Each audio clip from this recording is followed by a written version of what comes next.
You're watching Storyboard. Now, even as speculation is rife about who will succeed Ratan Tata as the leader of the nearly $70 billion Tata Group, author and business historian Morgan Witzel has written this book called Tata, The Evolution of a Corporate Brand. It's a pretty straightforward book. It keeps it pretty simple and outlines the Tata Group's story in a rather chronological manner. I met the author and asked him, among other things, how the Tata Group could replicate internationally the brand equity that it has here in India. Where India is concerned, you can't help but know about the Tata brand and a sense of what it stands for across its many manifestations, both as companies and in terms of what, the interfaces between people and the companies actually, where the international community is concerned. How is the Tata brand perceived? What tends to happen internationally is that people know parts of Tata. So, for example, anyone in the steel industry globally knows Tata Steel and probably has done for a long time. Anyone in the soda ash industry knows Tata Chemicals, for example. Consumers, say, in Britain will know about Tata because of the takeover of Jaguar and Land Rover, which made a lot of press. But they won't know the totality. They don't have the whole picture in their minds. They don't have an image of Tata in the same way that, say, an Indian customer would. What they tend to know about Tata depends on how much they've been exposed to by the media.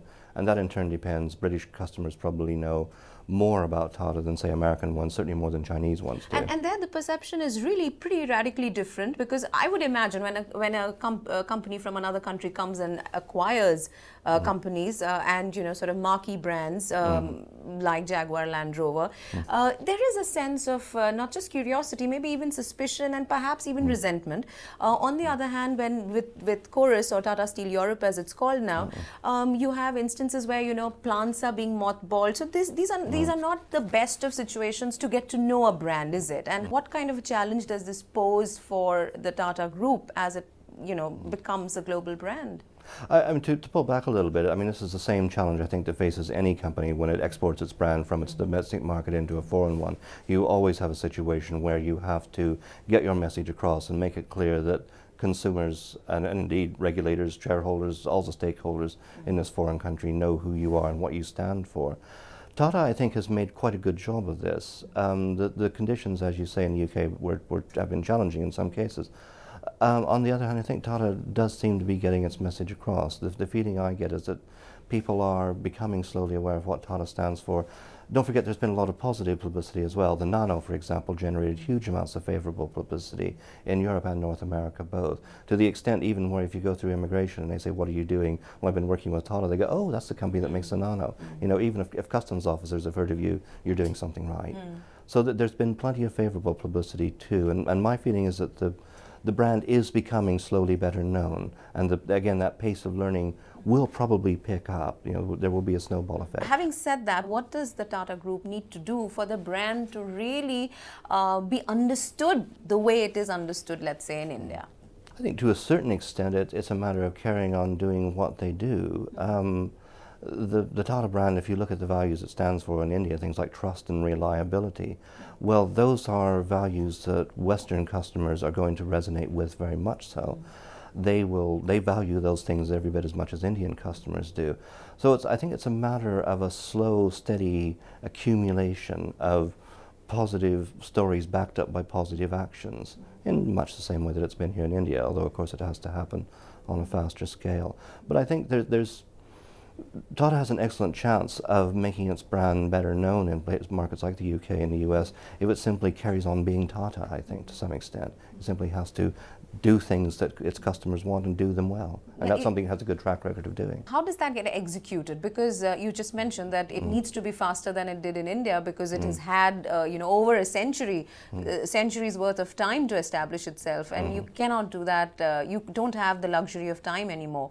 So what does it need to do in terms of actual steps to convey its brand?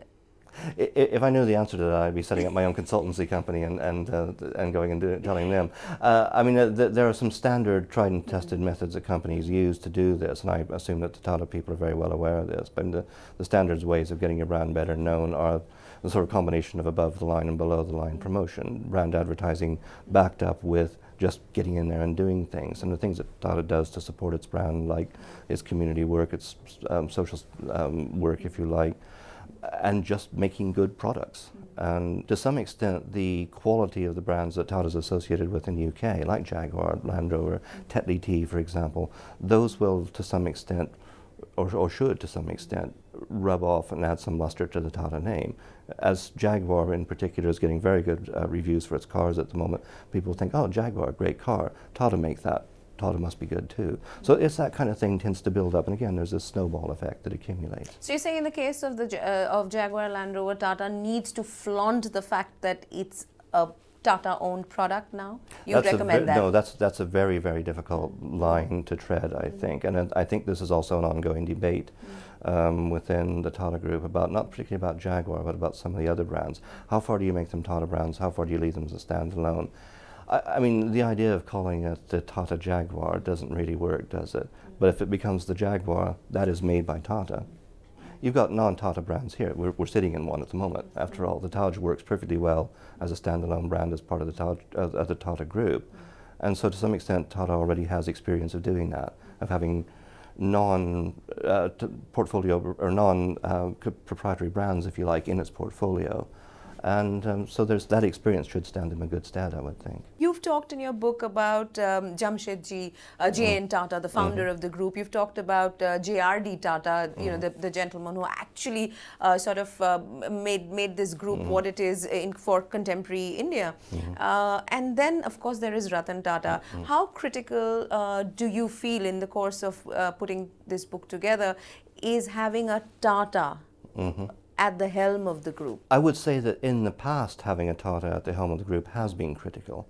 I mean, I think the leadership and values that Jamshedji Tata and JRD brought to the group, and if you like, in the common phrase, put into the DNA of the group, has been essential to the growth of the Tata as we see it.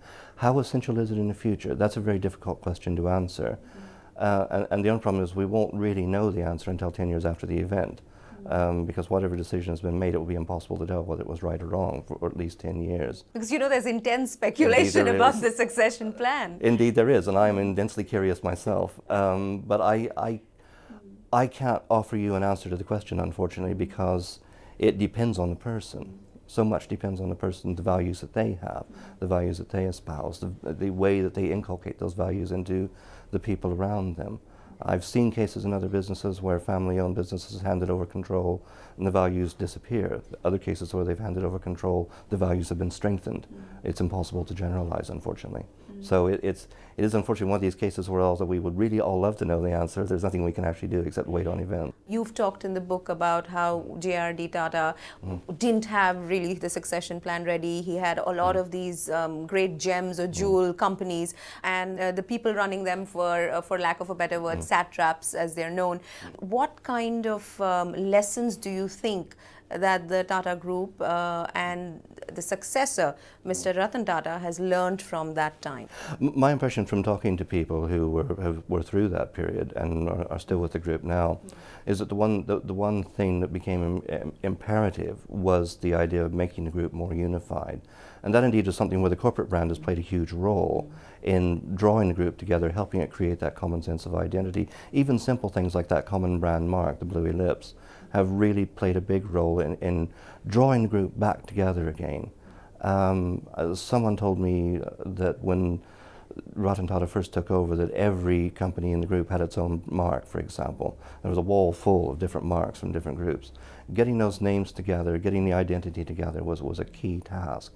And that would, to me, appear to be one of the key lessons that was learned is cohesion and unity within the group. It's a mental thing, it's an emotional thing even, the connection that goes on. They're not, if you like, technically or financially that much more connected than they were perhaps, but they are connected on a very strong emotional level. So they are now. paying a fee for the use of the Tata name now, all the subsidiary, you know, all the companies in which Tata Sons using its trademark for.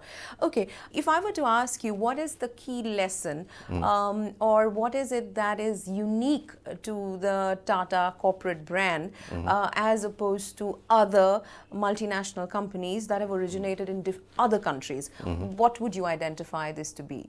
What sets the Tata brand apart from a lot of brands, if not most brands in the top 100, is that idea of commitment to the community, And originally, of course, commitment to India, but increasingly commitment to all the communities in which it serves. And there's the often repeated statement, I think it's J.R.D. Tata's statement, that what comes from the people goes back to the people. That's different from what you get in most brands. There are a few exceptions to this. The John Lewis brand in the United Kingdom, for example, is a case where that same kind of ethos applies. The Cooperative, also in the UK, is another one. But they're not top 100 brands, at least not top 100 world brands. In the top 100, Tata really does stand out because of that constant commitment, I think, to the community. Morgan Witzel, thank you so much for talking to us on Storyboard. We wish you all the best with the book. Thank you very much. Ahead on the show, everything that made news this week, from EuroRSCG's digital acquisition to what Gray's Eye on Asia says about Indian shoppers.